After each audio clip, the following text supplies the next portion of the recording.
5, 4, 3, 2, 1.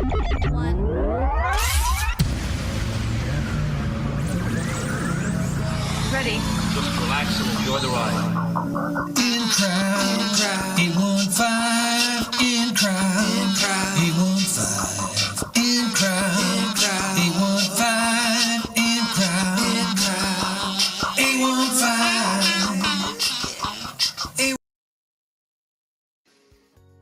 It's never really explained how Santa gets into apartment buildings. I'm Greg. He's Tom. This is your In Crowd 815 podcast for the 21st day of December, the year 2024, the latest it has ever been in the history of mankind. I know how Santa gets in. Make it up. He calls Tren de Aragua, and they bust down the doors. Oh, wow! Oh, that was morbid. That was a bad turn that we just took. I'm going to leave us in the Christmas atmosphere right here and go this way. But that only happens in Aurora. Yeah. Good morning. Wow. He's Tom. I'm Greg. This is your In Crowd 815 podcast. Wake up the person next to you. Let them know it's time to listen in if you want to listen live. Thanks for those who have been liking and subscribing and sharing our stuff on Spotify. We had a good year.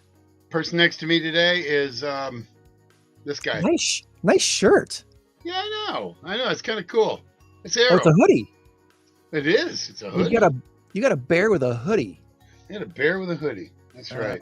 That's really cool. For being a Packer fan, I sure have a lot of bears, don't I? Does that one say? What does that say on it? I can't. Arrow. Oh. Arrow. A87. Arrow A87. So Arrow 87 is what it is. All right. It's an brand. Old bear, probably. A brand of something. I don't know. It's yeah, whatever. We have a couple of guests. I just grab them out of the bargain bin at. I'm a teddy bear rescuer, is what I am. I found one on the street, and it was all wet and nasty.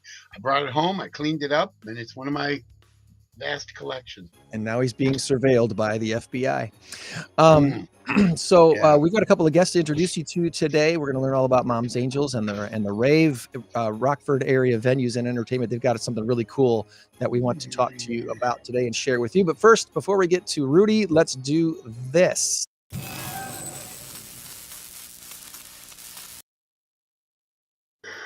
Our current race to 10 has me in the lead by a score of 3-1. And our big number of the week this week is 2.5 billion. And the answer, is it dancing or delivery? Dancing or delivery is our answer this week. And go ahead and put your guess in the comments. Let us know what you think 2.5 billion has to do with either dancing or delivery. And Tom's going to send me his guess right now because he's that way. But if you want to search Google, even put your AI assistant on the case, see if you can find the story from the last week or two that includes the number 2.5 billion and find if it has something to do with dancing or delivery. Let me see. Is this one going to be a tough one this week? I think it will. I think this one might be nearly impossible to get. So I'm just, it's an obscure thing, but I think it was probably something that might have popped up on a story in the last week or two. So, all right, good luck with that. Our guest this week, our first guest this week, is involved with these venues right here. You ever see a show at the Coronado Theatre or at the BMO Center? Or been down to Davis Park? Well, then you've been a part of something that's managed by a couple different entities. We gotta ask Rudy Valdez to sort all this out for us because there's a lot going on downtown, and he gets to be involved in a lot of that. And the RAVE of Rockford area venues and entertainment. Rudy, thanks for coming on the podcast today. Good morning. Good morning, Tom. Greg, how you doing? Good morning. Awesome. So before we get into all things RAVE, let's get into all things Rudy. We're going to put you on the feature screen right here like that there. And tell us about Rudy Valdez. Where did you grow up? Where did you go to school? We like to pick on high school mascots, so don't leave that out. And little career arc. Sure. My wife and I are originally from Chicago. So I went to high school in Chicago, Lane Tech. Lane Tech. Lane Tech. So Oh, they produced quite a few NFLers from Lane Tech, right? Yeah. Am I wrong on that or not? Yes, and it's located across the street from WGN, on Western and Addison. So anyway, grew up there, went to school there, then went to University of Illinois in Chicago, and then my wife and I moved to Rockford about 38 years ago, and raised our family here, and here's where we've been. Awesome. So what did you major in college? Engineering. I started off electrical engineering, and then I switched over to chemical engineering. Okay. So you were building really cool stuff when Sunstrand was still Sunstrand? Yeah. Yeah. When Sunstrand was still Sunstrand. But yeah, since then, as far as school goes, I ended up, because of Sunstrand, ended up getting my MBA, what they paid for. And then when everything got switched, when we became part of United Technologies, I got my doctorate, in leadership. So cool. So are you still with Sunstrand? I retired in March, Okay. not from Sunstrand. I took the early package in when I turned 55, and then I went over Katie Aerospace, where I was there for 9 years. And then this past March of this year, I retired. Okay. So now I'm busier than ever.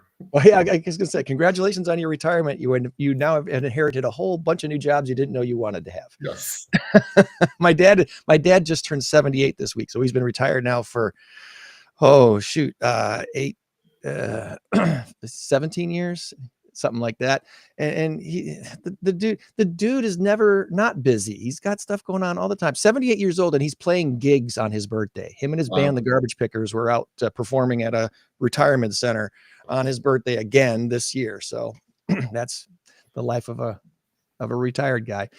You have a lot of passions outside of what you did in engineering. What led you to be involved with RAVE? I've been part of the community, involved with the community for a while. I'm in the Park District. I'm a commissioner for the Park District. I'm a commissioner for the Fire and Police Commission in the Illinois Children's Healthcare Foundation. Used to be in the Boy Scouts. There's quite a number of things I was in, and making connections between different organizations. And one of the things that I didn't understand is why there's now more people using like Davis Park, why there's now more people using BMO. There's the Ed or the Coronado, the X that are coming in from out of town, or even some local ones. But I wanted to know more about it. And the chairman, Frank Haney, is the one that appointed me. He says, "Hey, there's an opening here. Are you interested?" And I said, "Sure. This is perfect. I get to know a little bit more about it." That was about 6 years ago. So I've been on the board for the past 6 years. Okay. For those who don't have a clue what RAVE, I mean, obviously Rockford Area Venues and Entertainment Authority, it's not a long-standing organization, right? This is still fairly newer. Correct. For those that were here in the 70s or old enough in the 70s when the Metro Center started, before the name changed to BMO Center, and when the Coronado was still being fixed up because there was issues with it, and Davis Park was sometimes used. An organization that was, they wanted to have some sort of control of organizational control. The city did, because it's all city owned. And so an organization called RAVE was developed, which was a joint, I guess, venture between the county and the city. So that what the city did is they appoint certain amount of commissioners, and the county appoints certain amount of commissioners. And the purpose was that we are a governing board, and we have a management team that actually runs it. And that management team is ASM. So all the stuff that happens comes from ASM Global, which they do. They're international. They do Soldier Field stuff. They do things, overseas, etc. And so they have a big reach to be able to bring in different bands, different entertainment to Rockford. So RAVE is really just the oversight and governance and the people that actually do the work are ASM and the management. And we had, I believe his name is Doug, who runs ASM. Doug Johnson. He's super guy, great experience working with Summerfest over the years and stuff like that. So to have him come on and tell us some of the things that they're have tried, are looking forward to still trying in Rockford, and really make it a great destination place for Rockford for entertainment to want to come here. I mean, everyone knows about Chicago, but what about Rockford? So if I guess I'm looking at the board of directors page. I was going to bring this up really quick too, just because I wanted to make sure we acknowledge all the folks that are currently on the board of directors for RAVE, the RAVE board of directors, overseeing and revitalizing the downtown entertainment district. And you've got Craig and John and Gretchen on here, and there's Doug that we just mentioned, Stacy Brown, Bobby and Megan, yourself, Tom, Tim, Alderman Beach, Alderman Thunberg, Kevin McCarthy, and Jackie Powers. So we have representation aside from the commissioners on our board meetings. We have representation from the county, which is Kevin McCarthy, and from the city, which is Alderman Frank Beach and Alderman Thunberg. Okay. And so you guys do you meet monthly? Do you meet? Yes, we meet monthly. Typically, I think it's the last Wednesday, the third or fourth. I think it's the fourth Wednesday of the month. Okay. Right. And I guess, what does a meeting consist of normally when you meet for RAVE? So it's typical board type stuff as far as, and then some specific things. But the typical board is you go over the financials, see how many acts in this particular case happened the previous month. What were the expenses? What were the costs? What's the future? Finances are going to be. Anything that's happening as far as if there's capital improvements that are needed or maintenance things for the Coronado, for the BMO, putting in new ice. There was a lot of improvements, obviously, the BMO for those that have been there lately. New escalators, new sidewalks, new they have a giant screen out front, for marketing purposes and communication. So it's those types of things, is making sure that it's fiscally responsible to be able to take, not only since it's city owned, making sure that we're the good stewards of the taxpayer money. Yeah. So, and then anything else that comes up that's might be unusual or might be unique. As an example, as you guys know, the Ice Hogs were owned by the city, and it was managed through ASM, and then oversight was RAVE. And then they were sold to the Blackhawks because the Blackhawks were really interested. So all of a sudden, our whole financial picture improved greatly, because now we're renting the BMO Center to the Blackhawks, and the Blackhawks are pouring in a lot of money for marketing and advertising. It's not coming through our budget, so, and we're getting a lot of more audience. Aside all the stuff that Doug and his team are doing, we also have help from the Blackhawks with their marketing group, bringing people in from Chicago and other areas. Okay. And that's huge. I mean, when you're working with those, again, this is the National Hockey League. I mean, this is as big as you can get, pretty much. So I imagine that the folks that they have sent it over to work with you guys really help you see things in a new light. Oh, yes. But again, people like Doug, who has worked in these big venues before and stuff, he's making those connections, and he's really helping out. And that's one of the reasons that we're our subsidy, it used to be subsidized greatly by the city. And last year, I think we had a record year. Well, this year, I should say, it was a record year. And we're still getting subsidies to make sure that we have maintenance, things are being saved just in case air conditioning, things like that happen. No longer for operational things. It's self-sustaining now. Okay. Well, that's huge. I mean, obviously, when you have a venue like what used to be called the Metro Center, and they had a lot of need for upkeep, a lot of need for repairs, and I think there was even. We got you back on there, Tom. You hear us okay? Yep. Here we go. Yep. Okay. What, I think there was even talk at one point, not that long ago, of tearing down the Metro Center and starting over again. But it's having it renovated the way it is now. It seems to serve Rockford pretty good. I think it's the right size venue for a city like Rockford, and the money that's being put into it now. I mean, you got to feel pretty good about the improvements they've made to it. Oh, absolutely. Absolutely. That's been, and seeing the different changes, getting in the new seats. The layout is different now. It's improved. It's all good. It's been in the beginning when I first started, it wasn't that great, just because there was a lot of financial issues. Once you take care of the financial issues, a lot of things start falling in place, and that's where we are now. So now it's becoming fun. Yeah, and we've got some things, really interesting things happening in the region, and I'm of the mindset that the rising tide lifts all ships, right? When things improve in one area, it should help and encourage things to improve in other areas as well. So to see things that are happening right now in downtown, like for example, downtown Beloit, the things that they're doing there, it's like, oh yeah, that's pretty awesome. We can be doing stuff like that too, I think that's a good thing. Yeah, except Diane Hendricks lives in Beloit, not Rockford. Yeah. So the RAVE board, that we've just had this announcement now about a $10,000 grant program, and I'm curious if you want to, how that came about, and what can you tell us about what this program is aiming to do? Sure.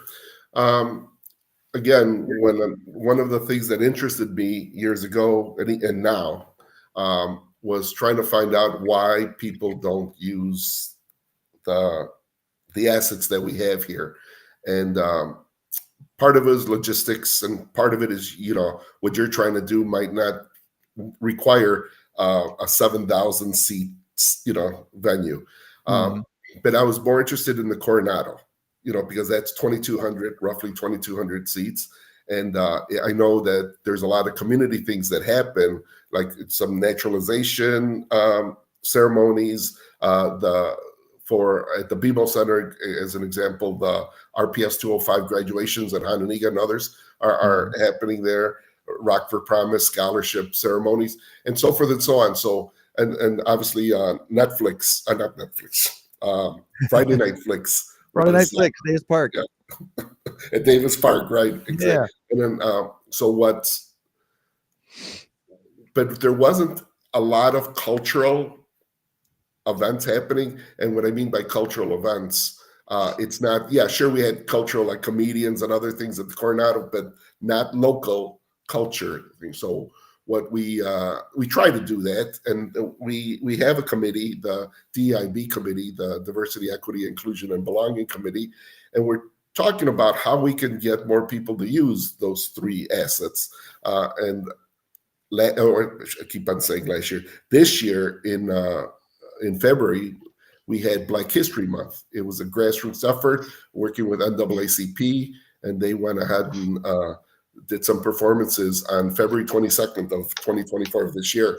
And it was great. The idea was to have the culture performances at the Coronado and a lot of local ones. So you had people that have never been to the Coronado exposing them to that. Not only are some are in the audience, but some are actual performers. How many people can say, yep, there's the stage, there's the venue that I sang in, and things like that. So it was really great for the community. And we wanted to do that. Then we did it for Hispanic Heritage Month, Cultura Fest. So that was in September of this year. And so it wasn't to segregate people per se. It was really to raise awareness. And by raising awareness, we have the cultural aspect as the performances, but then the audience is everybody's just learning what the performers are doing and the type of culture. So this way we become more aware of each other's culture, and this way it's good. So we had a diverse audience for both of them, for Black History Month as well as Hispanic Heritage Month. But we had the performances that were specific on the culture. And people learn, like for Hispanic Heritage Month, learn that not everybody is Mexican. You know, because that's the thought. It's like, hey, Mexico. I mean, well, there's 23 countries, and we displayed flags, and we got all the raw video that part of the marketing for this year. We're going to put something together so people could see, you know, short 15, 30-second clips so they could go ahead, because we're doing it again this year.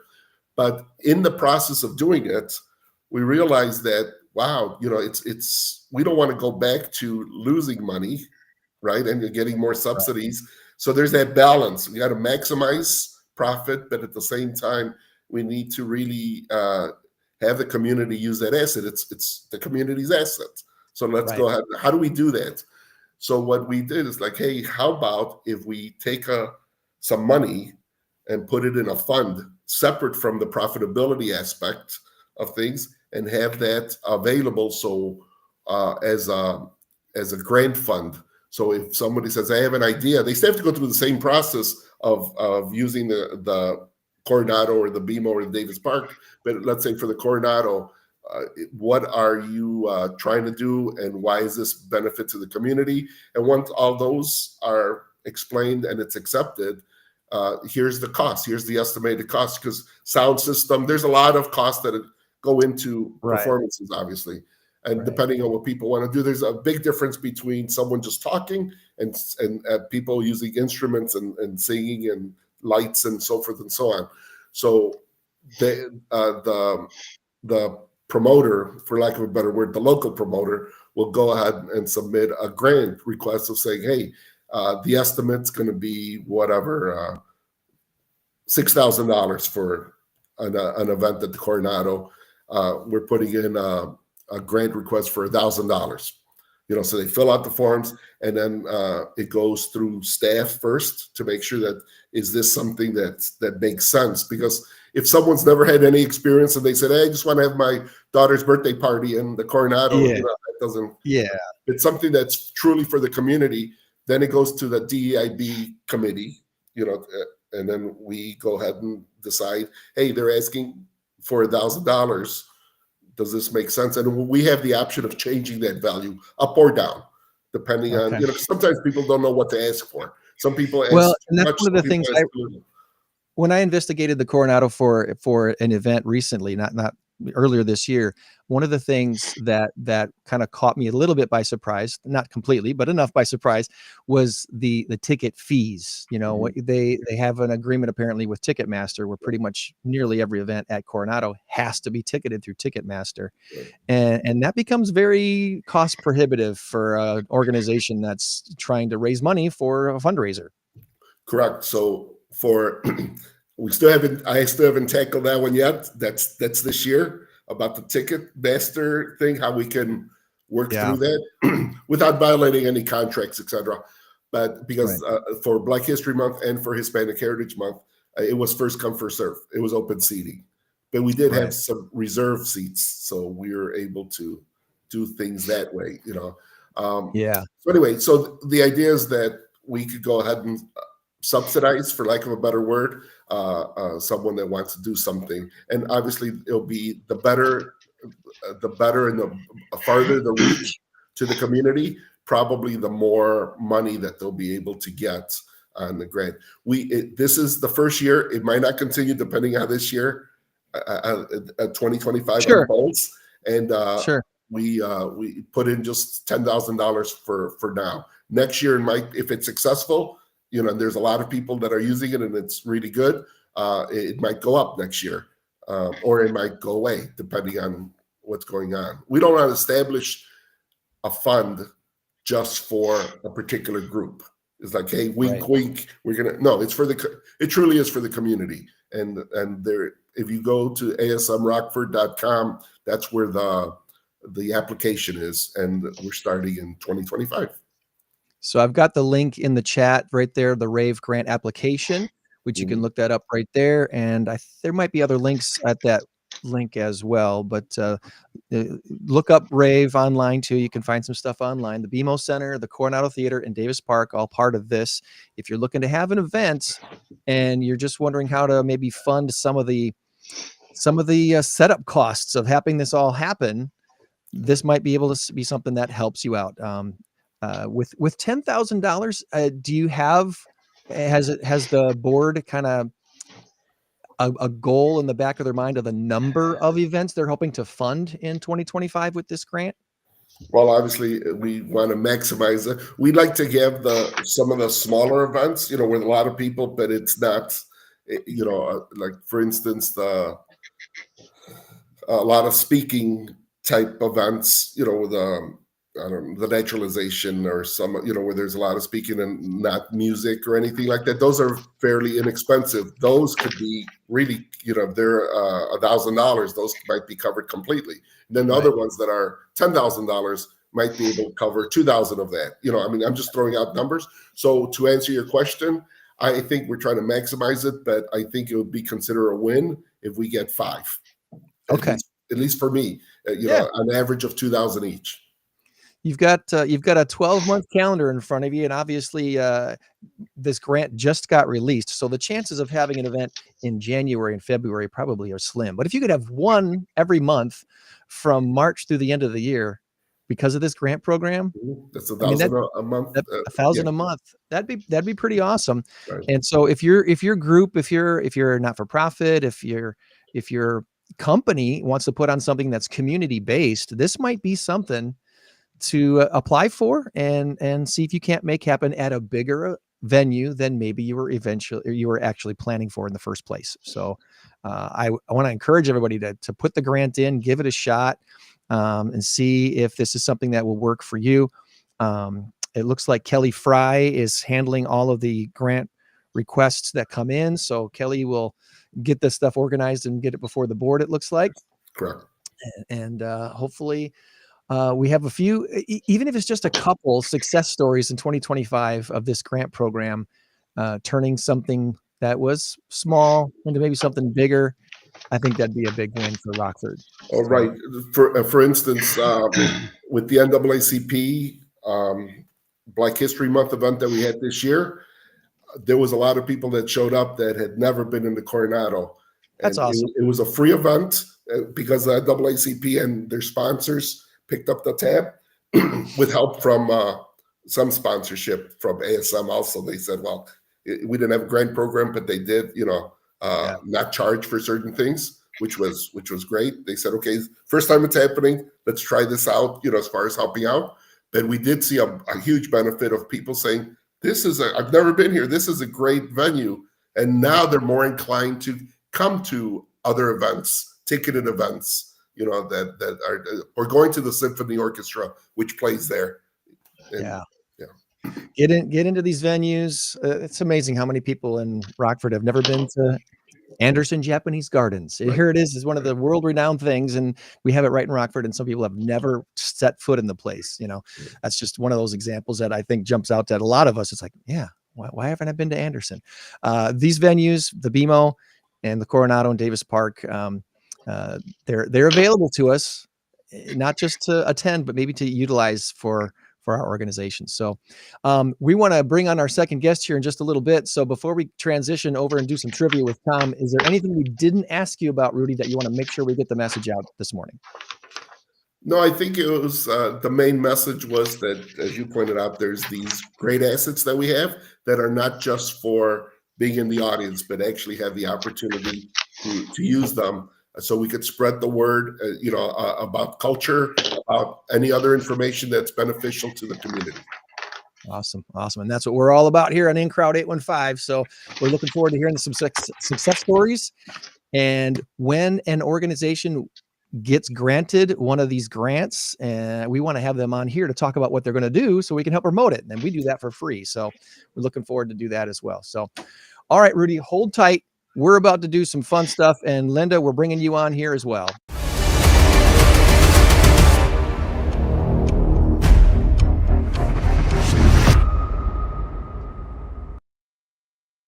All right. Tom's got some trivia for us. And I'm going to put myself behind the, there we go. Good morning, Linda. How are you? I am doing just fine. How are you? Wonderful. Thanks for coming on with us this morning. We're going to talk all about Mom's Angels in just a little bit. But before that, Tom's got some trivia challenge for us this morning. Let's see if we can't score some points. All righty then. Here we go. Here we go. Remember, this is all designed to not make you feel bad, not make you feel dumb. Just some of it's general knowledge, some of it's way out there, and you're going to walk away going, God, that Tom sure I is should a have known moron. that. I should have known that. Kidding. Yeah, I should have known that. All right, first one. What does NASA stand for? No, I'm kidding. I'm kidding. Just kidding. Oh, and by the way, Rudy, we've all done that. Yes. We've all done that. And that's the one little secret I'll tell you about trivia. Whenever there are multiple moving parts, like, well, what does AFSCME stand for? Oh, geez, you're going to get one. The chances are you've got, let's see, AFSCME, I think there's 6 letters. You got an 18% chance of winning that one. So don't ever put your cards on the table for that one. So anyway, all right, here we go. You got moons, you've got transformers, and you've got video games. All right. This is round number 1. Let's just call it that. Round number 1. All right. Question number 1. Moons. Titan, Titan. Titan is the largest moon for which planet? Is it Jupiter or Saturn? Saturn. Ooh. Jupiter. I'm thinking it's Jupiter. But Rudy's. Oh no, I haven't had a good track record with this. So you're probably right. No, you're right. You're right, Rudy. Saturn. It is Saturn. Saturn. Is correct. Oh, I wow. would have said Titan as well. And Rudy, that's exactly what I'm talking about right there. Is that you both said with absolute confidence, oh, Jupiter. Yeah, because Jupiter is a big planet. I think it might be the biggest planet. But anyway, so it is Saturn. So very good. Very good. Awesome. Team, all 3 of you have 1 point. You're a team. My wife would have got that right. That's his teacher. So, all right. Now, here's a really easy one, and people actually did get it wrong. What is the home planet of Hasbro's Transformers? I probably don't even need to give you options. Is it Transformers? Is it Cybertopia or Cybertron? Robots in disguise. Once again, what is the home planet of Hasbro's Transformers? I guess you have to have young kids or grandkids, in my case, to be able to know this one. I don't think any of the kids have been Transformers. Or Cybertron. And what did you say? Cybertron. Linda's going with Cybertron. Everybody in agreement? Yep. Cybertron is correct. All right, Linda. All right, you guys are 2-0. All right. The classic, this is video games. The classic Atari 26 game controller has how many buttons? Is it 1 or is it 5? You get in front of the camera here. 5. There we are. The classic Atari controller. Yeah, 1 or 5. I think it only had a joystick and 1 red button. This is like the very first Atari classic, right? I forget the number. What 2600. Yeah, that sounds right. And I still screwed it up. The first Atari I ever remember. Oh, it's not. Was there another one? No. I'm saying it had 1 button, and I still screwed up the game. I still couldn't play it. That's what I'm saying. I'm horrible with video games. It all moves too fast for me. I'm like that dog that's looking at you when he's hungry. I think it was the second. I think it was the second version that had 5 buttons. I think the very first one was only a joystick and 1 red button. That's what I remember. That's exactly what it was. Okay. All right. Oh wow! Look at that. Landed right here. I was so jealous of my friends that had Ataris for like 2 years. I had buddies with Ataris at home. I thought, oh man, why won't my dad buy an Atari? And then you know what I got for Christmas? Let's see. This would have been like Christmas 1981, 82, a ColecoVision. Ooh. And if you remember, ColecoVision was a step up from Atari as far as the games that were available. We had a blast with ColecoVision. I was the guy for like 2 months, and then of course, wow. I was like that with a big wheel. I never had a big wheel growing up, and little Stevie Pierce, I still remember his name. He's like 5 years old. He was a spoiled little kid in the neighborhood. He had a big wheel. He'd go to and buy. Hey, and I'm like, hey, I'm 8 or 9. We played Pong on the black and white TV, you know. Yes, we did have one of those. We did That have was the little cutting Pong edge. thing. Then it would start getting faster, and Yeah. I no video games and me, we don't get along. It was insane. I was pretty good with Pac-Man though. I learned the pattern. You gotta, I yeah. still know the pattern. I could probably win it today. All right, moving on to question number. Did I do 3 already? Number 4. I think we're up to number 4. Yeah, question number 4. Wow, I'm just a ball of mess today. All right, here we go. Senate. Here's a fun one. Here's a fun one. Oh, gee. Oh yeah. What is the minimum age requirement to serve in the U.S. Senate? Minimum age requirement to serve 30 years old. Is that right? Because I'm remembering that Biden was 29 when he was When he ran. when he won the first time, but he had to wait till he was 30, or it's That sounds 29. right. I think it's 30. Can't argue with that logic because I it's think true. Yeah, good job. All right. Nice job. Nice job. All right. Here's a fun one. Since it's Christmas and all. Yes or no? Are mistletoe berries poisonous to humans? I'm going to go eat a couple. If I'm not back in 5 minutes, you know the answer is yes. No. I would say no. And Gregors, what do you say? I kind of think they are. And I kind of think you're right. They I are. think they are. Yeah. Yeah, they are. I'm sure. You can kiss under them, but don't be eating them. Yeah, I'm quite certain. I mean, how do you know? Did Bill eat 4 of them? And where's Bill? I don't know. He was hungry. He ate some mistletoe. So you consider them the kiss of death, right? If you The kiss of death. Oh, boom, boom. Thank you. I'm here all week. And there we go. all right. By the way, the winner of trivia wins a brand new car wash. All right, there we go. All right. We're looking for a sponsor. Yes. All right. Yeah. Hey, there's a grain program that maybe. Ooh, there you go. There's only about 30 car washes in town. I'm sure one of them wants to sponsor our podcast. Oh, I'll bet you they would. We're offering a brand new car wash. All right, here we go.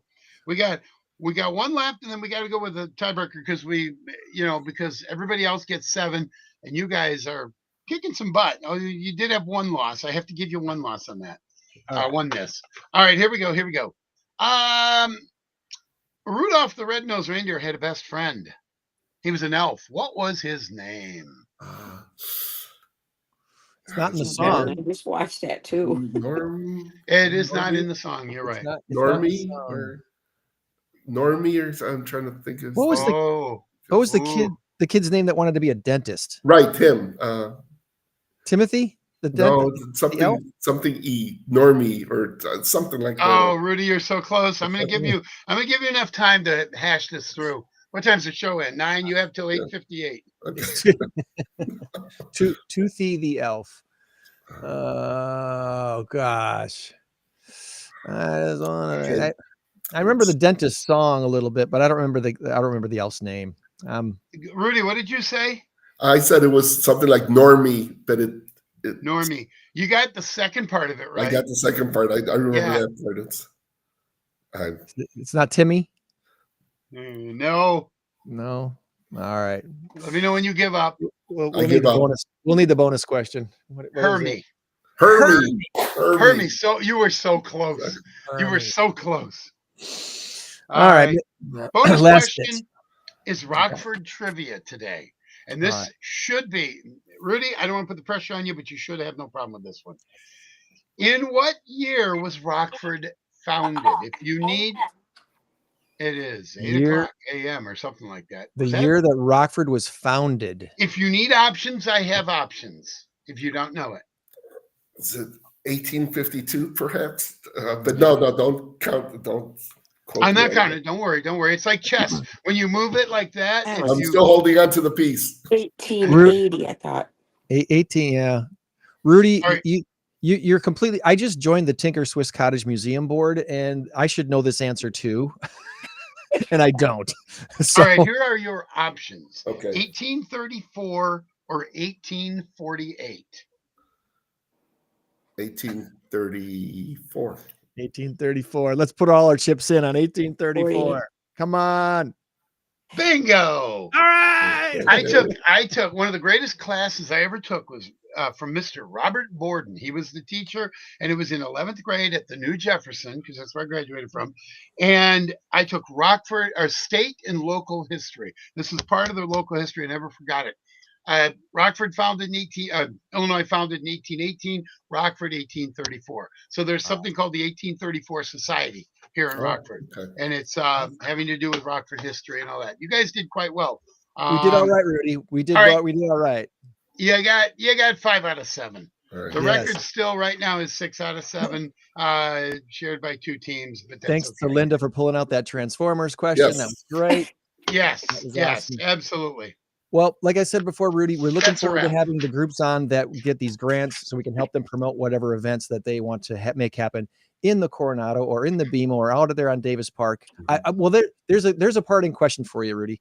Davis Park's going to be under construction for the next year, isn't it? Starting in the spring. But it's in sections, so Okay. they'll be able to use for Friday night flicks. The one part of it. So yes, it's a construction. They're going to be building a playground. There's going to be a lot of good improvements. Yeah. Okay. Nice. So I was kind of wondering what the construction plan was for Davis Park. And so if there will be events this summer, just not in some areas of the park as they get that ready to go. So awesome. Appreciate your time, Rudy. Look forward to having you back on in the groups that get these grants. All right. Okay, Greg, nice to meet you. Nice Tom, meeting and you. Linda. Have a great weekend and All Merry right. Christmas. All right. Bye.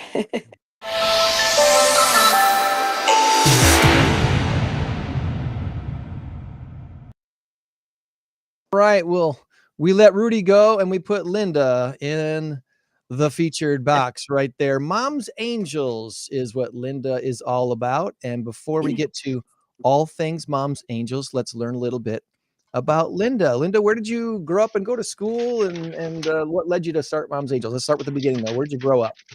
I was here in Rockford, Illinois up until 1965, and then I went to Des Moines, Iowa, Okay. and then I moved back here in 69. So where did you end up going to school? What's your high school and high school mascot? Jefferson High School was here, Okay. and Martinsville Right. St. Mary's was in Iowa. Okay. So you went to the old Jefferson, which is now Right, Flynn, right? Yeah, I went there right, 2 years. 2 years at the old, 2 years at the new. right. That had to be a pretty awesome transition to see the school go from what it was to what it became. Well, it was kind of Exactly. weird. I Yeah, it was. didn't even know that it had moved way out there off of Samuelson. Yeah, it was kind of weird because the first 6 months or so, the first semester, basically, we didn't have gym class because the gym wasn't done. So we had to go outside. It was still nice and warm. And I remember one day it had been a little bit wet and sloppy, and I'm wearing decent clothes. And we were playing football, and I slipped and fell, and I had mud from here all the way down. Yeah, that's a there bad on out. Yeah. bad day. That's a bad day. Well, so you went to Iowa for a short time, then you came back to Rockford. Right. And then I got married, and that was okay, but he kind of got a little bit of abusive, so we left that relationship. And then I married my second husband, and we had a fire that totally wiped out everything that we had. So we kind of depended on the Rockford area to help us out with getting clothes and stuff. I had 3 small children at that time. And because of the Byron nuclear plant, they all kicked in and they got us a place to live. They got us everything that we needed for my kids. They also brought us all brand new Christmas toys for the kids because they didn't have anything. And neither one of us was working at the time because of the fire. We had lost our jobs from that. So we started just more or less trying to repay. So we started the business and we called it Mom's Angels. I'm mom. My little girl is called Angel in real life. So we called it Mom's Angels. Okay. So this is more or less our way of repaying back to Rockford and the surrounding areas of trying to give stuff to families. We give it to them. We don't charge them for it. They're allowed to take whatever they need to get their life back together. So it's kind of nice just knowing people, and expression on their face when they know that someone's there to help. Absolutely. Absolutely. And you've got a website, momsangels.org, and Right. tells a little bit about tells all your story. So you've been around since how long? When did this get started? We actually started this business in 2005, but we So, got our wow. 501c3 in 2011. Okay. And so for the last couple of decades here, you've been helping people out. Right. And how do people mostly learn about you? What is the Well, we're kind of popular with everybody. They go through our website. We've had the hospitals around here call us because we're listed, and they will call us and tell us we have this family that does need different things. So we help them out. We have a list of people that do call us, and if we get something in that they're looking for, then we go down the list and we look to see what it is. But I also have a part-time job that we clean out estates, and everything that we clean out from the estates, we give to families. and So that's how that I heard kind of about helps you. us too. I heard about you being in real estate and heard about, if we ever had a client that was needing to clean out a house, Right, you're one of the people to call to say, hey, this person has some end tables. This person has a bed. This person has a love right, seat. You have room to come take it and repurpose and give it to someone in need. And so it's nice right. to have you as that resource. Um, that's You've probably seen some pretty interesting things over the last Oh my couple of goodness, decades. yes. And not to pick on anybody, not to name anybody's names, but I imagine someone has asked you to take something where you're like, no, we're not taking that. Well, there is a few things that we can't take because the state forbids us to do it, like Mhm. mattresses, if they've got stains on them or anything like that, we can't take those. Okay. But we can take the bed frames and stuff. We can't take tires because tires are bad. We can't take chemicals because if a child gets a hold of a chemical and ends up getting hurt really bad from it, we can be liable for it. So we Yeah. don't take any of the chemicals either. Okay. Okay. But yeah, dishes, cookware, utensils, Yes. small appliances that still work, large appliances that still work, all that stuff that people Right. need to maybe reestablish a household. You guys Exactly. can take that. I know one of the challenges that organizations like yours have is being able to store stuff. Do you have storage capacity somewhere that helps you maybe house things for a short time before being able to pass it on to its next owner? Yes, I have 4 storage units that we keep stuff in. Oh, wow. That's got to come in handy. It does. And also, I want to point out that if you have it, well, not you, but if any of the families that are listening, if they have a car or a truck or a trailer, that is how we keep going. If they can donate it to our organization, we can give them a tax receipt for it that they can claim on their taxes. It doesn't have to run perfect as long as it's something that we can pull a trailer with. Okay. All right. So momsangels.org, the Right. web address where you can look all this information up, find contact information, reach out to Linda and her crew there. What kind of a crew are you working with? How many folks are helping you out? I imagine there's a lot of volunteers. There used to be, but a lot of them got jobs and went to work, so it's just me and my son right now. Okay. So And we're anyone pretty that's available, fast. anyone that is available, you're open to help to receiving Right, some volunteers.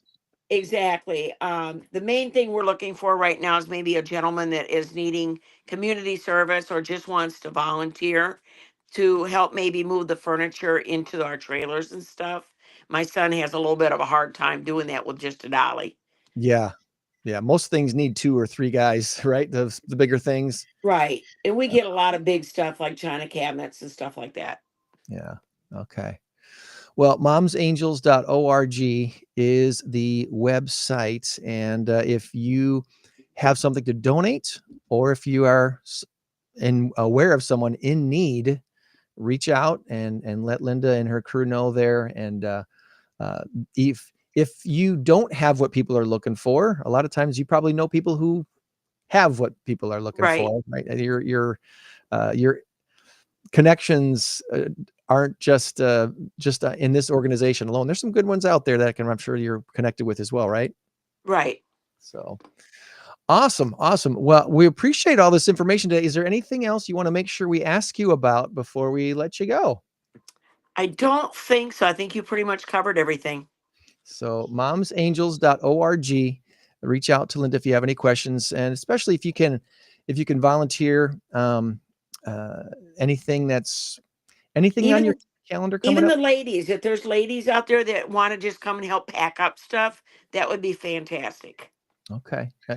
And well, there's a parting question maybe when it comes to, like, when you say packing up stuff, what is kind of if there's a typical month for Moms Angels, what kind of services are you offering and things are you giving out? Mostly like household things like furniture, dishes. When they come to pack, it's an assortment of just anything that's left over that a family doesn't want. So it's just more or less packing it all up into boxes so that we can take it back to our warehouse. Okay. Boxing up and bagging up stuff and getting it to the Right. right place and getting it all organized. And that's Exactly. that's the main thing. Good deal. Well, we wish you the best in 2025. A very Merry Christmas, and thanks for Thank coming on you. and letting us all know about Moms Angels. Thank you. You too. All right. Have a There good goes Christmas. Have a there good goes Linda. Christmas. And again, momsangels.org is the website. Check that out there if you have anything that you can donate or if you want to volunteer and get the word out about what's going on here in Rockford. We've all either been in need or known someone in need at some point, and it's nice to know that we've got some great organizations here in the 815 that can help people out in their time of struggle, and Moms Angels is one of those. So did you intend for us to be Christmas ornaments today? yeah, That's we're kind of cool. Restream has they keep improving their stuff, and sometimes when they improve things, there's some bugs to work out, and I don't really jump on them right away. But this redesign thing has been kind of cool. I don't know if it's probably dumb for me to do this, but I'm going to do it anyway. I can turn us just into perfect circles. You like that? And then I can put us back into being a different shape like this, or being completely squared off like that or rounded off like that. I just kind of liked this one, so I kind of left it. Yeah, this is a little bit. It's more of a Christmas bulb ornament looking thing. So this has been kind of fun to play with and rearrange, because one of the things that have been a challenge is, we've got these logos up in the corner. Right now I'm going to change the Moms Angels logo back into our In Crowd 815 podcast logo up in the corner.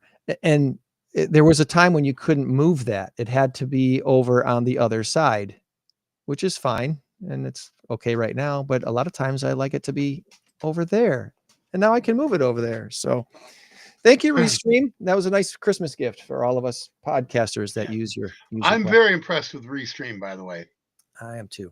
We had we had, it seems like, roadblocks or troubles with Zoom in the early days of all of this. It's not really made for broadcasting. Zoom is made for meetings. Yeah, I think you're right. I think that's what it is, because we were for some reason I kept getting knocked off of it. It just would, whatever. Yeah. I think what I'm going to do, Tom, I think I'm going to put in the chat the link to what we did last year for our Christmas message. Instead of playing it on the show, I think I'm going to just put that.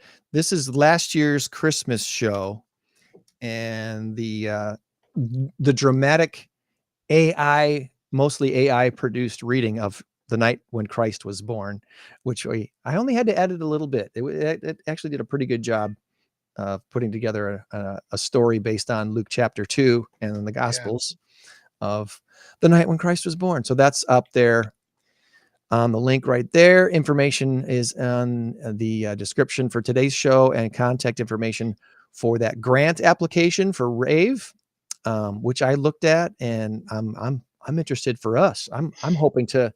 We've talked about this briefly on the show that I would love to take our mass karaoke trivia contest to the Coronado someday. Yeah, well, we've got an inroad here. we have an opportunity. Hey, Rudy. I don't know that it's big enough to do it there next year. but maybe if in 2026, I don't know. So I'm Well, we had 130, 140 people there. Is that right? it was close to 160. Wow. Yeah, it was See, just there about you go. 150 to 160. And I think we'll have more the next time we do it. We're looking at an April date, and it's not solidified yet. I'm still the venue. Speaking of venues, the venue that I was hoping to be in on our original date in April is not available. So now it's like, okay, do we change the date by a day, or do we find another venue and stick with the date that we already kind of talked about? We're still working through that, but Yeah. we'll see how that goes. Cause you really, that's another thing. You really can't do Wednesdays, can you? You have Cannot. a Wednesday gig. Yeah, that's it. I mean, essentially, it's my job. I realize I can be replaced, of course, but Yeah. all I'm basically doing is replacing one with the other, and then the domino effect is that everybody else is affected. But it's just trivia. I mean, you could have you could find someone else to do the trivia portion of it. So I wouldn't be offended if you did. Yeah. And I don't want to do If that. it works out well, I'm just saying, if it works out better for you to do it on a Wednesday, that's fine. We'll see. All right. Well, to wrap up today's show, the total cost for one set of each gift from the holiday classic, the 12 Days Before Christmas. Do you remember how much that cost last year, Tom? Oh, wow. Now this is one set of each gift. There are some people who figure out this number by calculating the 12 days consecutively, and they add on more and more, because when you sing the song, you keep adding, right? So right. if you give a partridge in a pear tree.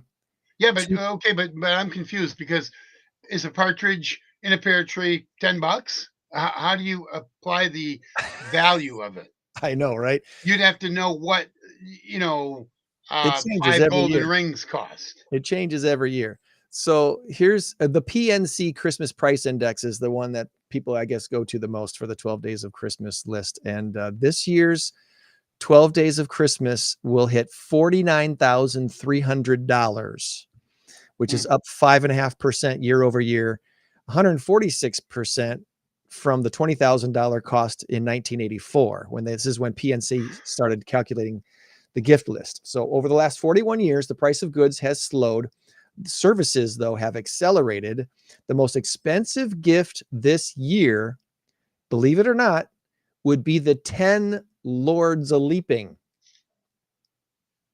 10 Lords will run you $15,600. But see, that doesn't make any sense. It's an arbitrary number, because what do you mean? How much is a Lord's a Leaping? If I were going to call because I needed a one Lord a Leaping at my birthday party, well, it's going to be $820. Jim doesn't come cheap.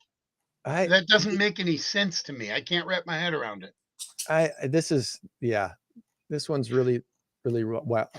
Well, basically what I'm saying, from the trivia guy, I deal in absolutes. I deal in answers that can only be this. I try to anyway. I hear you. 10 Lords a Leaping doesn't make any sense to put a price on it, because the price varies. And besides that, you can't put a price on something like that. So all it is just...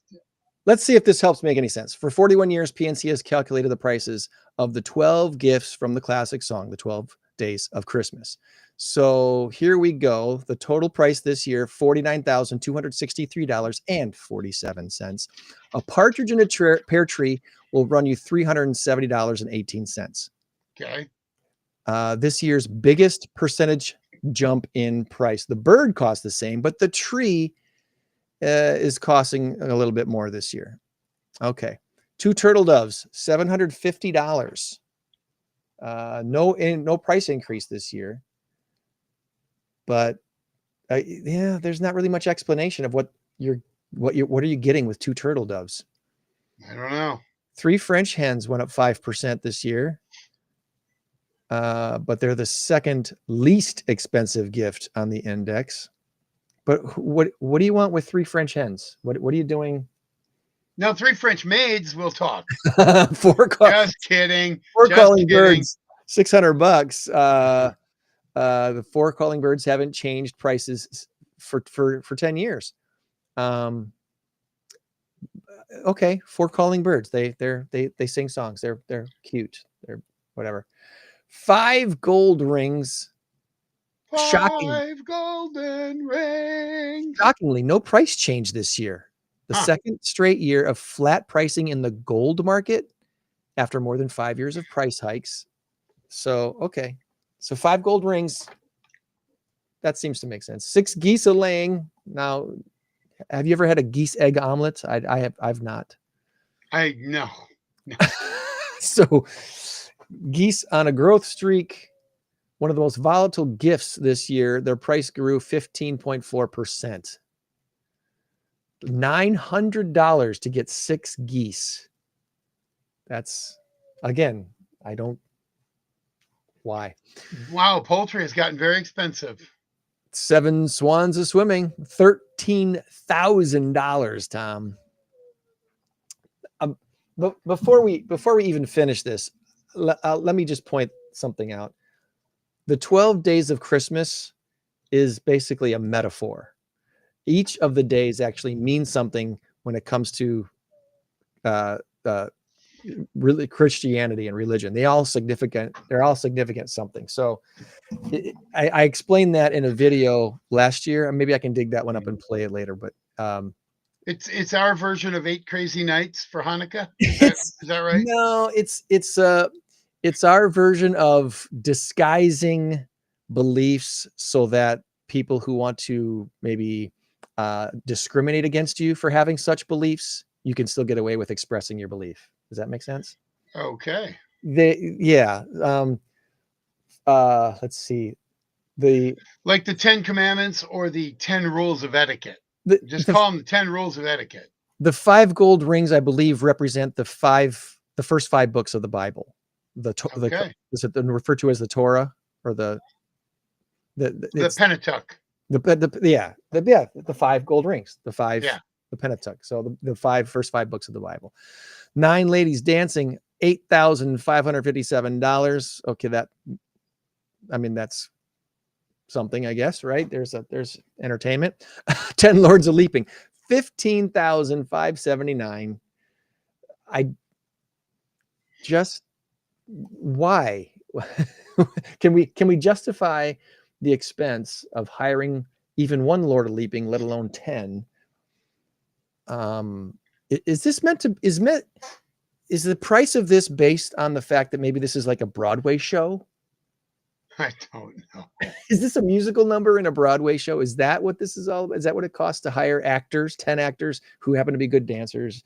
I don't know. I'm just trying to justify these prices. 11 pipers piping. That seems like a bargain after buying the lords a leaping. Yeah. From 15,000 down to 3, I'd rather hear the 11 pipers piping. That's right. Little bagpipe action. Up 15% due to labor costs. And finally, the 12 drummers drumming. They don't have to be as skilled as the pipers. 12 drummers, $4,000. But they raised by nearly 16% this year. The true cost of Christmas in the song, $209,000. That's because that represents a total cost of all the gifts bestowed by the true love when you count each repetition of the song, which by repeating the song, you keep giving the same gifts that you already gave until you get to the 12th day. So it totals 364 presents, spreading cheer throughout the year, and 2024 costs 3.6% more than last year. So you're talking about if you did it that way by repeating, you're going to end up with 12 partridges in a pear tree, but 144 drummers drumming. No, because you only give the drummers drumming once. You only give the drummers drumming on the 12th day. Okay. You're right. So you go give gift 1, then you give gift 1 and gift 2, then you give 1, 2, That's and 3. right, because I forget it goes from 1 to 12. Yeah, it's a progressive thing. So I don't know. I thought this was pretty interesting anyway. So thanks to Rebecca and Amanda for putting together this PNC price list and explaining. When we say PNC, are we talking PNC Bank? I'm guessing yes. Yeah, PNC Private Bank. Okay.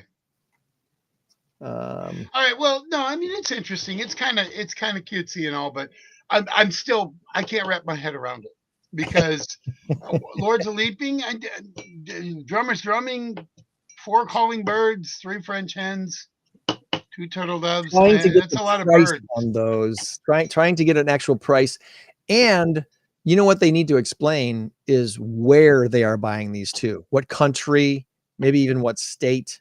You know, because it's in different Well, countries, it's going to be completely different. they've actually got to narrow down to the cents. You know, $347.58. What? Yeah. What do you take the change, you filthy animal? Anyway, there we go.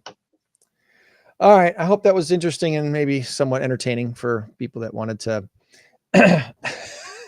oh yeah, I'm incorporating it into my next trivia quiz. All right. All right. By the way, I know we got to talk some Packer football. You're not getting out of it because even if you leave, I'm still going to stay here and talk to my computer and talk Packer football. We got time to talk some sports today. Okay, but I was just going to say, what is your least favorite Christmas song, and what is your favorite Christmas song? Well, my give me mine first. I don't know if I have a least favorite. I mean, my favorite Silent Night. Okay. My favorite, hands down, is Brenda Lee, Rocking Around the Christmas Tree. But I have a very close second favorite. It can't be hands down favorite and then have a very close second favorite. But anyway, close enough. And it's Trans-Siberian Orchestra. Canon in D. It's that's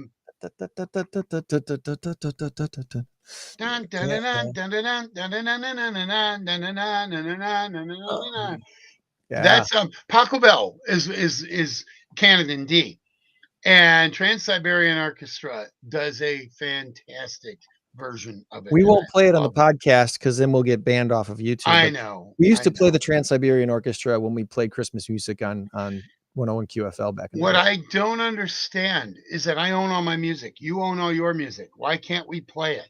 No, yeah. And this is not a not-for-profit. Oh, hey. Oh, careful. Here goes flying.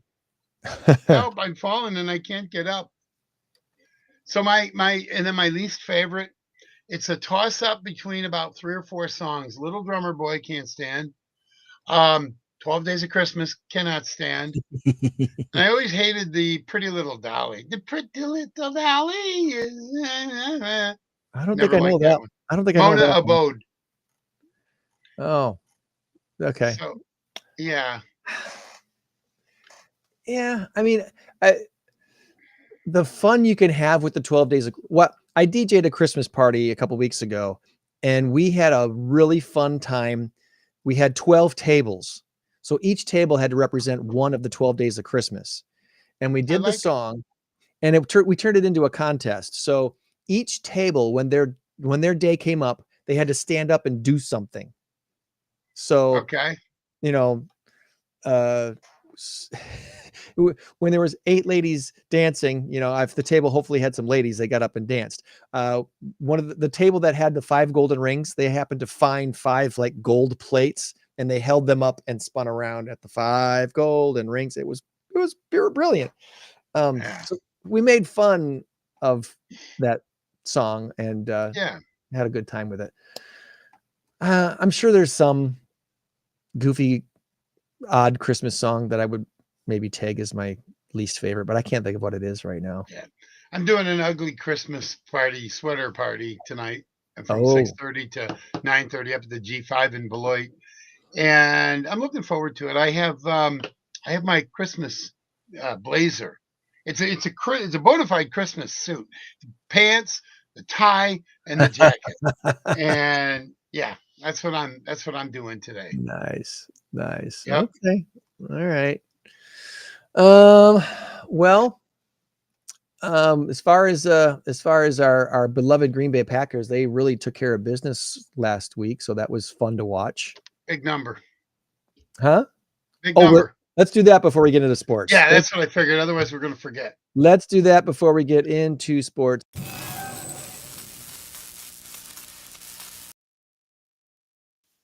But the big number of the week. before we go any further, I just want to say, Joanne, if you're listening, watching, we love you and we miss you. Please We come. miss you, hon. We miss you, hon. So this is all in honor of you, Joanne. I Big number. there you go. 2.5 billion is a big number. Dancing or delivery is the answer. And if you sent me the text, I didn't get it, Tom. So I'm going to need you to tell me your answer now. You didn't get it? I did not get either. You didn't hit send or my phone is saying no, thank you. I don't know. It didn't. Wow. Okay. Well, I hit, I believe it was, you know what? It doesn't even show that I sent it. That's probably. That is really weird. Oh, you know why? Oh, it's right there. And I did not send it. Dancing or delivery? I can't read it. Delivery. Okay, you're going. Delivery. It's right there. I hadn't sent it. I apologize. Okay. I do that all the time. I probably hit the button, but I don't know. My fingertips. There it comes through. Smartphones don't work for me sometimes. Have you ever seen the Radio City Rockette Holiday Show? I try to avoid it at all costs. Maybe a little bit on TV, but I've never been to Radio City. I've never been to New York City for Christmas, and I have no desire to. I just been to New York a few times, 3 or 4 times. Never been to New York City. We avoided it when we went on our trip out there to Canada, to New Jersey, Philadelphia. We avoided New York City because it was like, and this was on DiLorenzo's advice. John DiLorenzo, a mutual friend of ours. He said, if you're going to be in New York City around 10:30, I would avoid it like the plague. So we did. It's a little crazy. Yeah. So the Radio City Rockette Holiday Dancers, talking about ladies dancing, they perform about 200 shows over the course of 8 weeks. Each dancer does up to 650 kicks per day. Oh, let me guess. That's 2.2 billion kicks per show. Throw in costume changes, which they do in as short as 78 seconds. And a perfectly precise stage mapped out to the inch. You have yourself a very festive showing of athletic stamina. Kudos to the Radio City Rockettes for being athletes, not just performers. They are something else. No, you're getting the point this week, Tom. Yes. A study out of Sweden revealed that Santa's Christmas Eve journey to homes around the world might seem impossible, but consider this. There is 2.5 billion homes in the world. He needs only 34 microseconds at each stop. So there are 48 people per square kilometer on Earth, 20 meters between each home.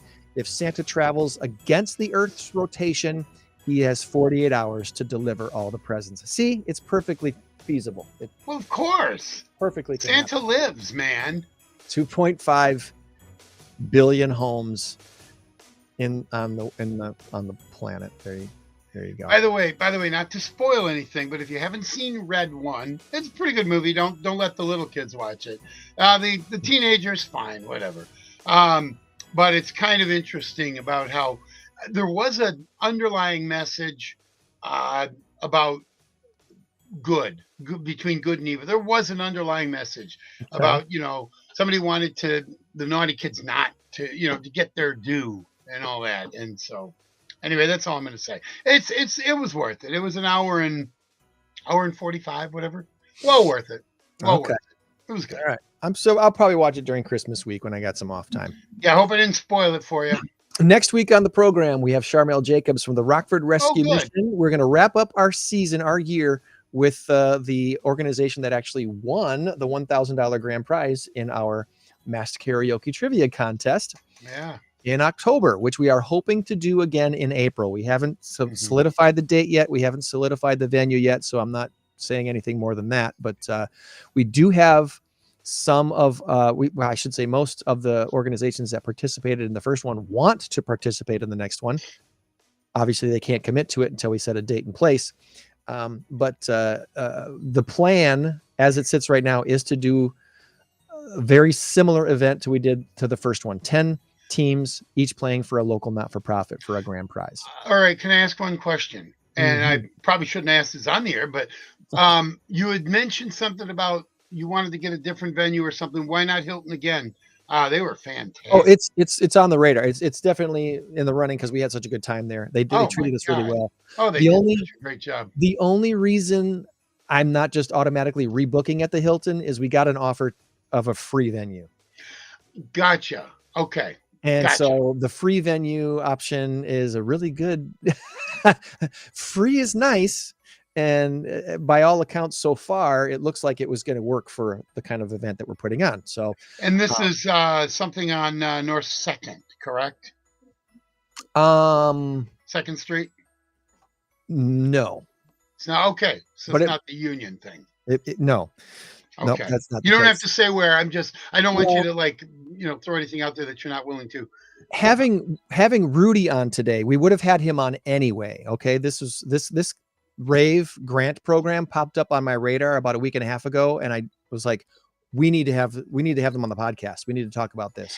And so I was very thrilled to have them on right away as soon as this grant program was announced. But I've told you this, and I think I've briefly mentioned just on the podcast before. My big, huge goal for the Mass Karaoke Trivia Contest is eventually to have it at the Coronado. Absolutely. I do believe it's the type of event that would warrant having 1,000+ people in the audience witnessing happen. I think it'll be a lot of fun for the audience members. We're still kind of fleshing out the details to make it even more fun for the audience. But to see local people and organizations be represented, having a contest, kind of like a reality TV game show, take place on stage, I think totally makes sense. And the fact that it has karaoke involved and singing and performing even makes it more so that much fun. So, okay. You reminded me of something else I wanted to ask you. Your blazer that you have with your 815 in-crowd 815 in the back of it. Yeah, I want to get send me a picture of the arm or something of that. I'm going to find one that's very similar, if not identical to it. And then I'm going to take it to, what's it called? Prize? Fresh Prince. Fresh Prince. I'll take it to Fresh Prince and have them put one on the back so I can do the same thing. Fresh Prince did my embroidery on my suit coat, and good luck finding another coat like that. You know, I bought that coat like 36 years ago. Yeah, we can tell. I know. I'm kidding. That was like the first fancy coat I ever bought, like the first dress coat I ever bought. So a long time ago. I just want to make sure it's close enough. So, get the tweed pattern right or whatever. So I'm going to do that. That way we can both have it. All right. That's a cool idea. Yeah. So next week, Rockford Rescue Mission, Charmel Jacobs will be on to wrap up our year, and our 2025 is already shaping up, and we're looking forward to our first In-Crowd 815 event for networking group is going to be on the last Thursday of January at Empower, which is in the Supply Corps building, right across the street from the Coronado Theatre. So we're going to be there doing some fun speed networking stuff to start off our year with In-Crowd 815 networking group. And that happens, by the way, from 5:30 to 7:30, the last Thursday of every month, January through October. And we're at a different location each month. And that first event for 2025 should be a fun kickoff event up there at Empower. They've got some office space. If you're a work from home type person and you need a small conference room for a meeting, check out Empower. They've got a great location, a great setup up there, and you're going to want to come see it for our first In-Crowd 815 networking group event, the last Thursday of January, up there in the Supply Corps building. It's either the 4th or 5th floor. I forget which floor it's on, but we'll have signs. you won't want to miss that. All right. All things Packers now? Oh, absolutely. All things Packers now. The Green Bay Packers did their thing. They went to Seattle and they said, what do you mean? What do you mean, Greg? You think traveling is going to give us a problem? We're going to win this thing. And well, not to be a history whatever, but in 2010 they went on the road and they beat Philadelphia. Then they beat Atlanta and destroyed them 44-14 or something. And then they beat Chicago 21-14 to go to the Super Bowl. And then they beat Pittsburgh.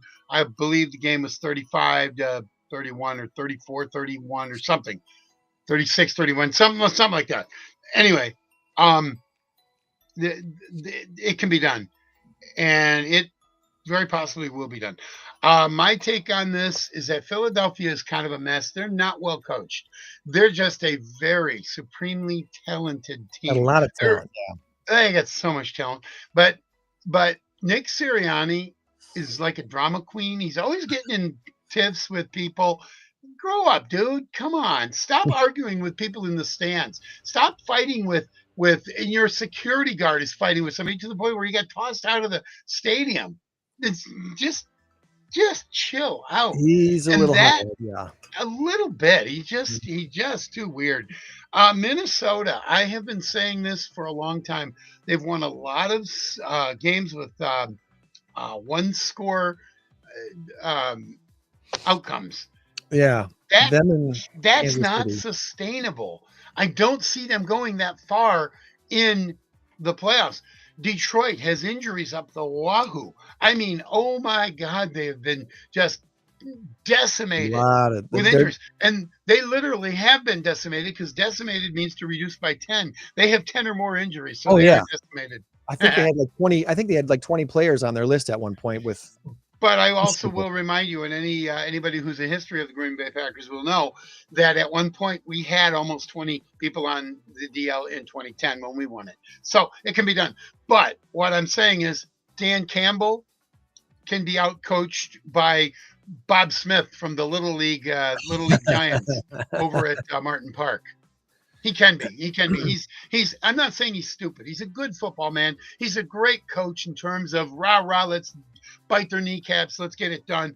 But when it comes to making those decisions, he thinks with his heart more than he thinks with his head. That's what kept him out of the Super Bowl last year. And when they went for it the other day, they went for it. They did an onside kick with like 12 minutes left to go in the fourth quarter, which was interesting. It was the onside kick, but then they went for it against the Packers and missed. Packers went down and scored a touchdown. They scored 2 touchdowns inside of 4 minutes. And the Packers, by all accounts, should have won that game. And I think they did, other than the fact that there were some horrible game-changing calls that were only called on one side. I know somebody's going to go, oh my God, Packer fans complaining about the refs. Well, let me say, just go back and watch the game, and then you take a tally of all the calls that were actually ridiculously bad, and then you come back and tell me that I'm just complaining about the refs. Refs are bad all the way around this year. So my point is, of the 4 teams that have a legitimate shot, because I don't think Tampa Bay or LA Rams has a legitimate shot. Those other 4 teams I mentioned, Philadelphia, Detroit, Minnesota, Green Bay, those 4 are the ones that have a legitimate shot. I take Minnesota out of it because I just don't think Minnesota is that good. We're going to find out next week just how good Minnesota is. If Minnesota destroys the Packers next week, I'm all on board with Minnesota. Not on board because I like them or because I think they're that great. On board because I think they are better than we thought. They might be the lightning in a bottle team this year, like the Packers were when the Packers were the 6th seed and won it all. So exactly, that's exactly what I was going to say. Detroit could very well make a return trip to the NFC Championship game. And who are they going to play? They would play either Philadelphia, Minnesota, or Green Bay. They wouldn't, because the wild card probably. I don't know how it would all work out. But chances are it's going to be Detroit and Philly if all things stay the same, if the wild cards lose when they go into that. But I think the wild cards can win, is what I'm saying. Those are 4 very evenly matched teams. Now, let's talk about the Green Bay Packers. Their defense is so much better than it was last year. Remember, we entered the playoffs going 9-8. We barely squeaked in. We were the 7th seed, and we absolutely destroyed Dallas, and then went in there and handed it to San Francisco. Were it not for a missed field goal and maybe the missed interception, it was right there. Yeah. What was the guy I was trying to think of earlier? Not Rasul Douglas. He'd been gone by then. DS was his initials. Derek Savage. Darnell Savage. Darnell Savage. That's the one. That's the one who had the ball right there. We were already up 7-0. That would have been 14-0. And now we're in Brock Purdy's head. So there were so many things that just went wrong in that game. But Joe Barry's defense is the one thing that keeps coming back. We don't have Joe Barry anymore. And that's what makes this defense so dominating and so dangerous. Remember, when the Packers were 3-6, they won a few games. They were now 6-6, and then they lost a couple games. The Tampa Bay and the Tommy DeVito, Tommy Cutlets, whatever Giants on a Monday night. It's like, what just happened here? Those were both Joe Barry losses. The Raiders game last year was a Joe Barry loss. The Pittsburgh game last year was a Joe Barry loss because we gave up the ghost in the fourth quarter. Last drive or second to last drive in all 4 of those games. Not the Tampa Bay game, but almost the Carolina game. So there were 5 games that had Joe Barry's mark of incompetence written all over it. We don't have that this year. No. Plus, our schemes offense are better. Schemes are better. Quay Walker's playing better, and we have this guy named Xavier McKinney. Oh goodness! And as long as he's healthy, we're dangerous on defense. And he patrols that center field essentially. Yes. And teams aren't going his way. They're not throwing long against the Packers. And this is the biggest. We're not getting burned. And this is the biggest asset to the Packer defense. Now, did I send you something this week? I think I might have. Maybe I didn't. Last year, Jordan Love ended the season with 32 touchdowns, 4,100 plus passing yards, and 11 interceptions. Right now, he's got 2,976. Anyway, 2,900 and change. 23 touchdowns and 11 interceptions. He didn't throw a single interception for the last 7 or 8 games. He hasn't thrown an interception in 4 games, and the one he did throw was against the Bears. That was that ball that just went over Tucker Kraft's hands. So for all practical purposes, he has figured it out again. And if he throws 8 more touchdowns, 7 more touchdowns, 9 more touchdowns in 3 games, it's doable. It may not happen. He's going to have almost identical stats that he had last year. We're a year older in terms of our team, but we are still the youngest team in the NFL because we got rid of Preston Smith, because we got rid of a couple of other guys that were kind of old. When Kenny Clark is 28, 29 years old, and he's the old man. The oldest guy. I mean, that's just, and now Brandon McManus maybe. I think he's in his 30s. But anyway, it's amazing. It's absolutely amazing. And I watched that Seattle game thinking, holy moly, this is the exact same time of the year. Essentially game 14, week 15, game 14, where they had they'd come out of the Tampa Bay, the Carolina, and the Giants game. That stretch of 3 games wasn't very good. They came out of that with 3 victories this year with San Francisco, not the Detroit game, but San Francisco, Miami, then they lost to Detroit, and then and now they beat Seattle. Now, you beat a San Francisco team that, regardless of how badly they're injured, they still had many of their working parts. Okay, look, we've been without guys this year as well. We've been operating with one good tight end all year, but he's great, and we got Musgrave's supposed to come back this week or next week. We've been operating without Jair for most of the year, and we've been shifting around our cornerbacks. So I don't want to hear about defenses and injuries and this and that. We've had the same. We've had a lot of injuries as well. And now we're starting to get everybody back healthy. But we beat San Francisco, then we beat Miami, and we beat them both handily. Then we lost a game to Detroit that we should not have lost. We had no business losing that game. And then we come back and we just beat the pants off of Seattle, 30-13. There's something special about this team. Now we're going to play a New Orleans team that if they don't win by 20, I will be surprised. I am not saying that they're so much better that they're going to kick their butts. New Orleans could come out on fire, and this could be their Super Bowl. This could be the one thing where we're going to play for Darren Rizzi, our new coach. We're going to get him the job. We're going to come out, and it could be a 26-24 game. Packers could either win that or possibly even lose it. Just the opposite. It could be it could be just like the Bear game. You and I both agreed we should win the game 31-10. We should destroy them, and we barely won it 20-19. Barely. Didn't deserve to win that game. Well, barely. The Bears are a little better team than we thought. They're just poorly coached. They've got a lot. They got a good core. A good Good core. core. They're Yeah. just they were horribly coached, and I'm not sure that Thomas Brown is the answer. I don't think he is. But anyway. So moving forward, we've got New Orleans, Minnesota, Chicago. You can ill afford to lose the Minnesota game because if you do, you're guaranteed a 6th spot. Okay, and then maybe even a 7th spot. Maybe even because if you beat Minnesota and Minnesota loses another game, which I think they can, they've got 3 opportunities. We assume they're going to lose the Packer game. I'm not projecting anything. They could lose that one 28-6. Who knows? Because they are good. I just don't think they're as good as everybody thinks they are. Yeah. Just like that 2021 Minnesota team with Kirk Cousins, they went 13 and I believe we were still at 16 games in. They went 13-3, and they were poised to win it, and then they lose to the Giants. They got destroyed by the Giants and Saquon Barkley in the first game of the playoffs, 34 to something. And they just looked ugly. They looked horrible.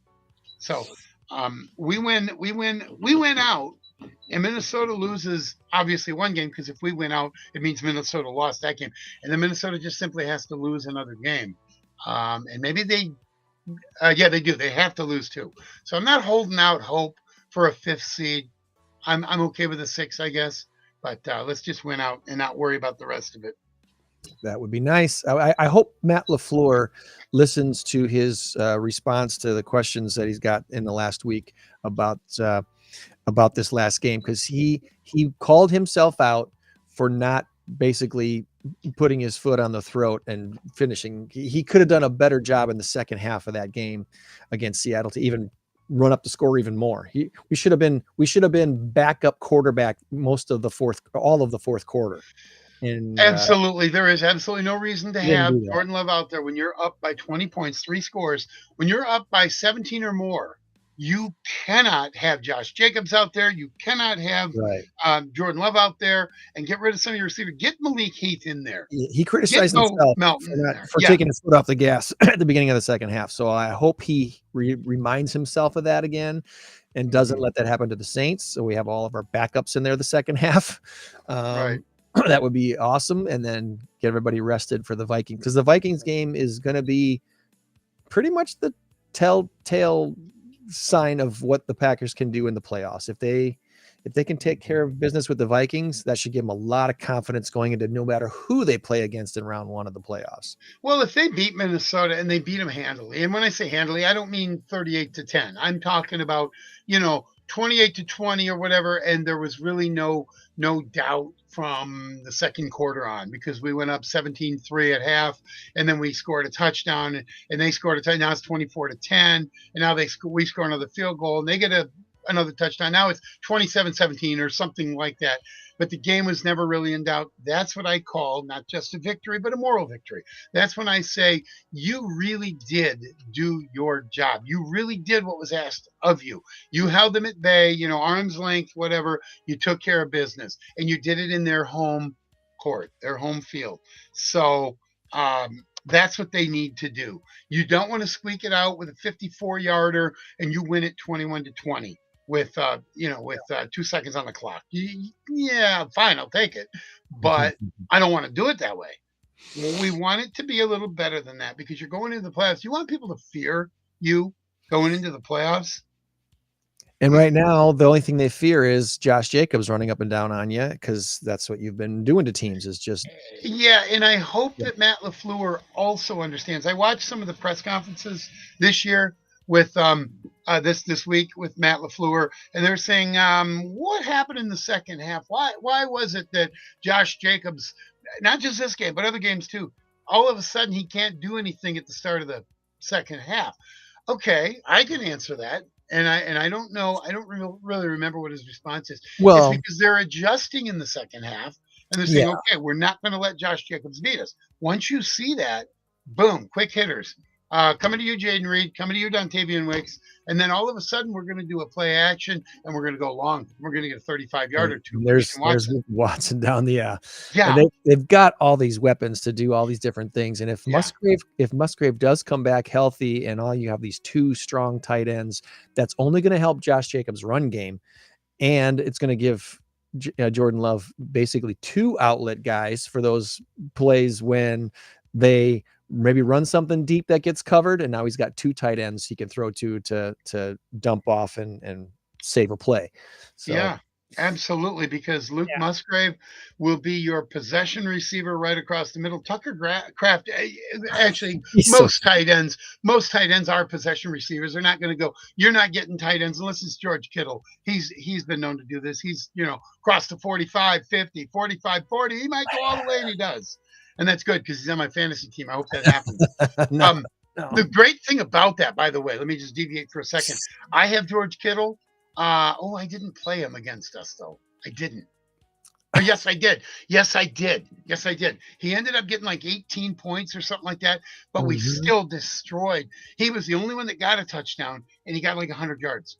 It couldn't have been better. I did play him because I didn't have anybody else, and I didn't want to play Tucker Kraft, or I didn't have him. I'd gotten rid of him or something. I don't know. But I did play George Kittle. That's right. And I was hoping that Kittle would have a good game, but San Francisco wouldn't, and it worked out. Yeah. So anyway, but yeah, look for the Packers to have 2 tight ends a lot because Tucker Kraft is an amazing blocking tight end, which is why he has taken the 4 as all the number receivers 1. are. They are because they're well coached. You're right. Yes, they are. Yes. I mean, that's one of the things about the Packers team that's more exciting than just the fact that they have these weapons. These receivers are unselfish enough to block for Josh Jacobs. They know to win these games if they can just take care of these outside defensive backs so that they can't tackle Jacobs. They have a chance to march right down the field. Yeah, it's exciting to see the unselfishness of these young wide receivers. Yeah.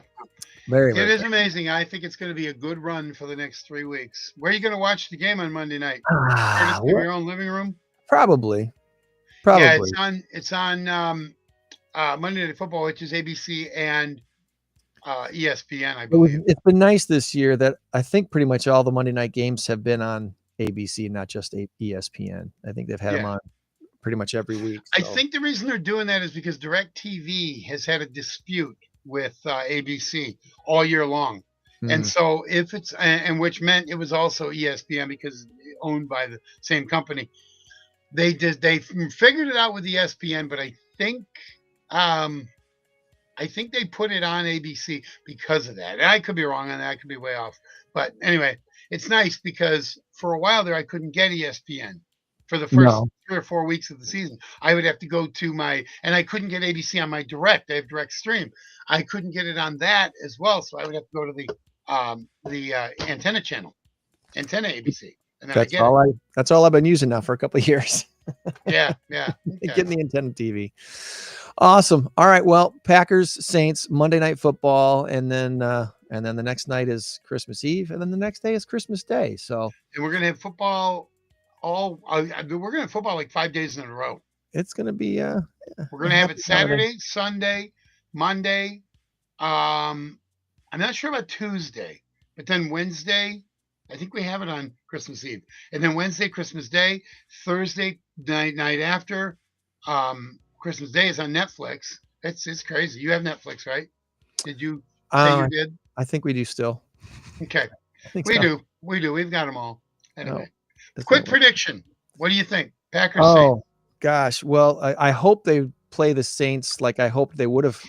They should have played against Seattle, meaning that they go up, they go up, 24-7 at halftime or something. And he's mostly, backups in the second half because they just, they can rest. You and I are thinking almost exactly along the same lines. They're going to rattle Spencer Rattler. They're going to rattle him. And he's just not going to be able to do anything. I think that defense is going to come out blazing.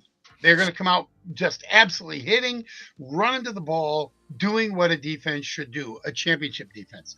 Okay. I'm not saying they're going to win the championship. I'm saying if you're going to win a championship, you better play like a champion, go leading up to the playoffs. And I think they're going to do that. And I agree with you. They're probably going to be up 21, maybe even 24 to 7 or possibly 6, maybe a couple field goals. And then in the second half, I think they're going to start Jordan Love in the second half, maybe get one drive under his belt, and then bring in Malik Willis, and we'll probably score another 10. I'm calling 34-13. That's what I'm saying. I'm writing it down right here. 34-13 is a good guess. 13. It's a good prediction. You write yours down, and we'll compare next week. I'm right on board with yours. I don't think I see a reason to change that, other than maybe to run it up even more. I mean, maybe 40-14. I would. Okay, I'm on board with it. All right. Quick shout outs. I want to say a shout out real quick to Rascals. I was there twice this week. They do bingo Tuesday nights, and we have fun with that. So very often on a Tuesday night at Rascals, and they also hosted the Harlem High School staff Christmas party this week. So I spent a couple different evenings. And you could have went there on Wednesday as well. My buddy Johnny does trivia there. Wednesday they do trivia. They got a great trivia host that he has a lot of fun with. Johnny Sunshine. In fact, keep talking. He came out to bingo one night to introduce himself to all of us that play bingo, and invited us to come back for trivia too. And he seems like a fun guy to do trivia with, like you are. So I would be. There we are. I'm sure he seems like as fun guy to do trivia as you are, Tom. So I'm maybe we'll do Johnny is a good guy. Here we go. There we go, Dr. Johnny Sunshine. I never can get this right. Oh, there it is. Pub trivia. Good job. Dr. Johnny Sunshine Pub Trivia. John and I went to college together. He's a terrific guy. He's quirky. He's kind of an acquired taste. Once you acquire that taste, and once you understand who Johnny is, he's like, okay, I get it. Mr. Weird, inappropriate humor at times, but he's good. He's a good guy. Shout out to Emily Bisson and her monthly Grow Your Network online networking meeting that she does it was this last Thursday. So what is that? The third Thursday of every month.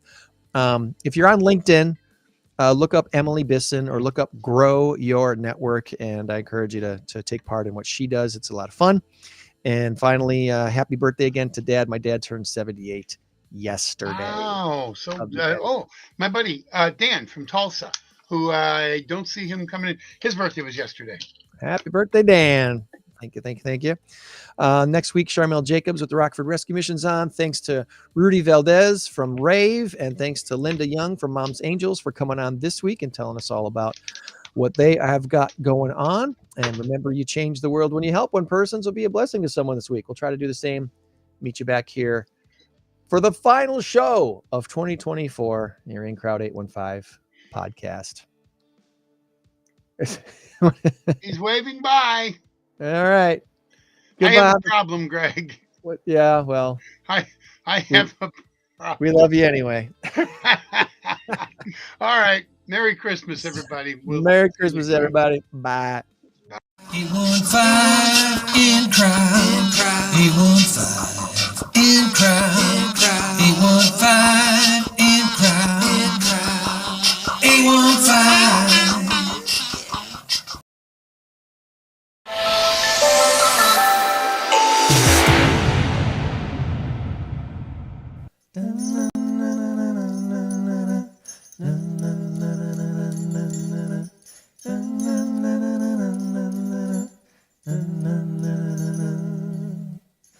To Grandma's house we're gonna go.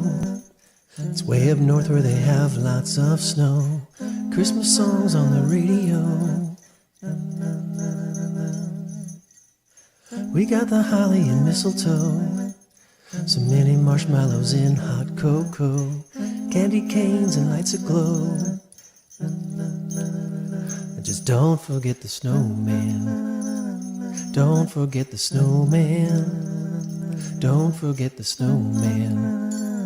Don't forget the snowman. Fa la la la la la la la. Fa la la la la la la la la. Fa la la la la la la la. Fa la la la la la. Let's go outside and have some fun. I'll get my Red Ryder BB gun. We'll shoot some cans in the winter sun. corncob pipe and carrot nose. Go run inside, find him some cool clothes. No, we don't need no pantyhose. Don't forget the snowman. Don't forget the snowman. Don't forget the snowman. Don't forget the snowman. Fa la la la la la la. Fa la la la la la la. Fa la la la la la la. Fa la la la la. Buddy's following his snow globe. Got Zuzu's pedals right here in my coat. Oops, we left Kevin home alone. When New Year's Day is finally here, we're taking down all the bright Christmas cheer. It's always better when you are near. And just don't forget the snowman. Don't forget the snowman. Don't forget the snowman. Don't forget the snowman. Fa la la la la la la la la. Fa la la la la la la la la. Fa la la la la la la la la. Fa la la